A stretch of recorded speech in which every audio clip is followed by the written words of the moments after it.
Hi everyone, welcome to today's tutorial, and in this video I will show you how you can blur a certain image or your illustration, right?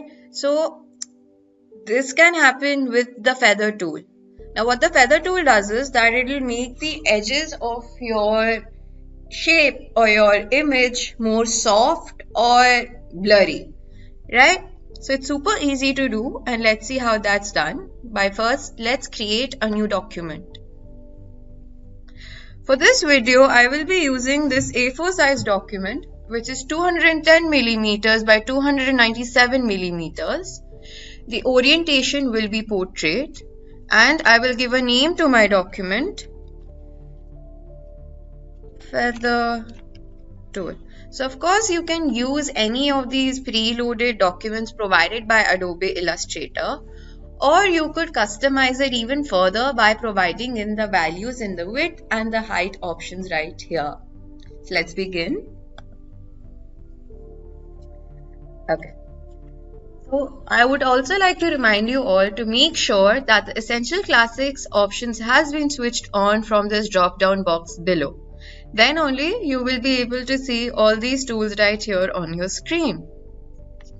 So let's start by first making our shape. So I'll go over to this rectangle tool right here and just click and drag my mouse to make this rectangle. So by default, the fill of my rectangle is white and the stroke, which is the outline, is black. So let's also change the color of this rectangle. So instead of white, let's make it dark blue. Okay.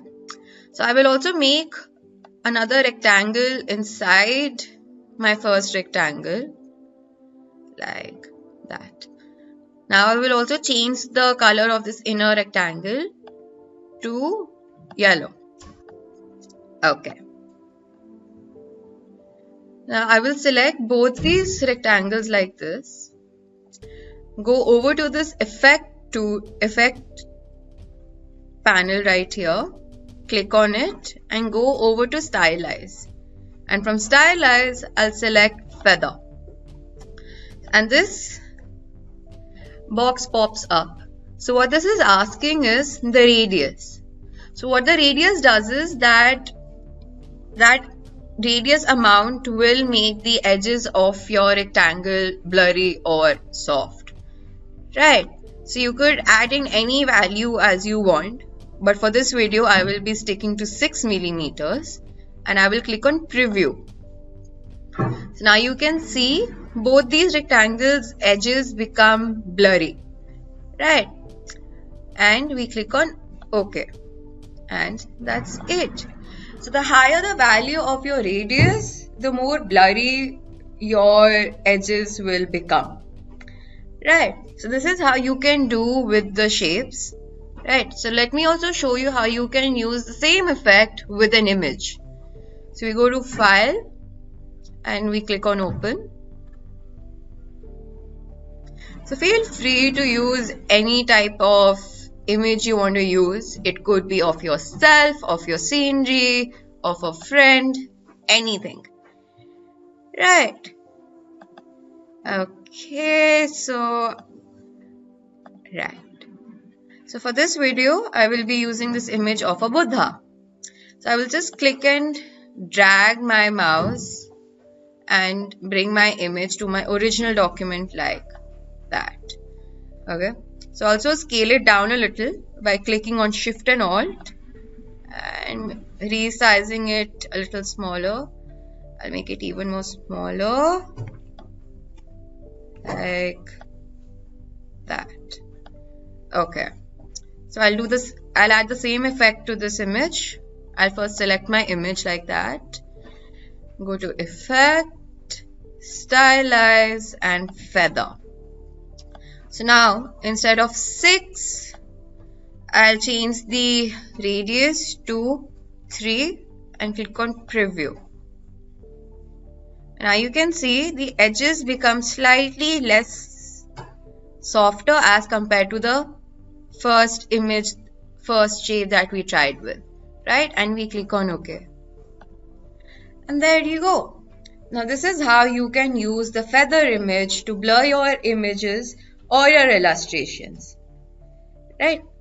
So let's also quickly save our document. To do that, we go to File, go to Save As, and we save our documents. Right, so by default, our documents will be saved as an Adobe Illustrator file. I highly suggest that we first save our document in this format so that in case if you want to make any changes, we can easily access our AI files and make the necessary changes if required. So once that's done, we click on Save. But also in case if I want to save my document in an image format, I can do that by going to File, and this time go to Export and Export As. So by default, my Save As type will be in JPEG format. But in case if you cannot see this file, just click on this drop down box and click on JPEG, and we click on Export. So now we come to the end of this video. I hope you found this video to be useful, and with a little practice you will soon become more familiar with the feather tool, and you can use this for any type of project that you're working in. Right. So thank you for watching and keep practicing.